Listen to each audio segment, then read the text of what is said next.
Joined here in the studio by James Shugg. He's senior economist at Westpac Banking. Good to have you on the show, it's great as to be here. Always. All right, so we have actually a number that is a drop of 0.2%. This is just a tad better than what you were expecting. You were a little bit more pessimistic. You were looking to a drop of 0.3%. That's right. Well, the INS has already had 3 goes at this number. On each occasion, they found a decline in GDP, so it's pretty clear that the economy didn't grow in the third quarter. You're right, we weren't looking for it to be revised from the minus 0.3% estimate. There were a lot of people out there, though, who were looking for minus 0.1, even for it to be revised to flat. Yeah. You know, so I think our caution about the possibility of an upward revision to the number, I think, was actually justified. As it happened, a very slight upward revision from minus 0.3 to minus 0.2. Where do you think that is coming from? I mean, I'm just looking at... Well, construction. It's pretty clear there's going to be something on the construction side and possibly also the business investment side. We saw yesterday, for example, the initial estimate of business investment in the third quarter revised to a lesser decline. Look, but the focus is now on the fourth quarter. You know, is the economy growing in the quarter that is now just ending? And what would you say? Well, we think 0.2% growth, and we are still comfortable with that, given that there wasn't too much of an upward revision to the Q3 numbers. If there had been a bigger upward revision to Q3, it's entirely possible that could have effectively stolen some growth ability from the fourth quarter.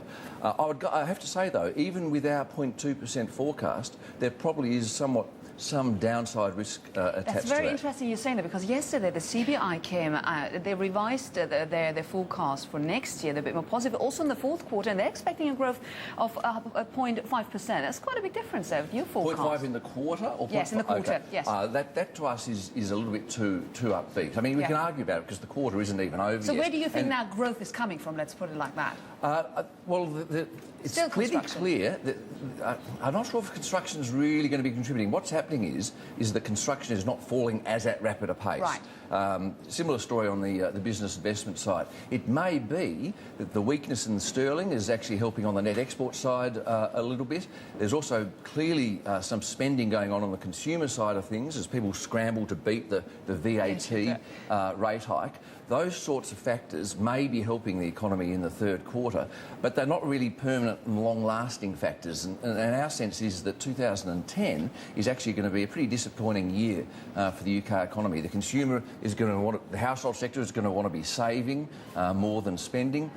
Businesses are still going to be reluctant to invest, and even though it looks like employment may have actually started growing in the last month or two. That's one of the surprising positive numbers. Absolutely. That's not something that we think is going to be sustainable given the growth outlook that we've penned in for 2010. We're looking at 0.5% growth for the full year, let alone just in one quarter.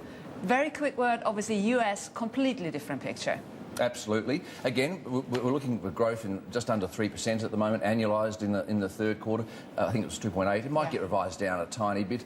The big issue is what's happening in the current quarter and the next quarter. There is going to be growth for the next couple of quarters, we think. Then it all falls into a black hole in the middle of next year. But I sense the wind up coming. We'll have you back then. Thank you so much, James Shugg.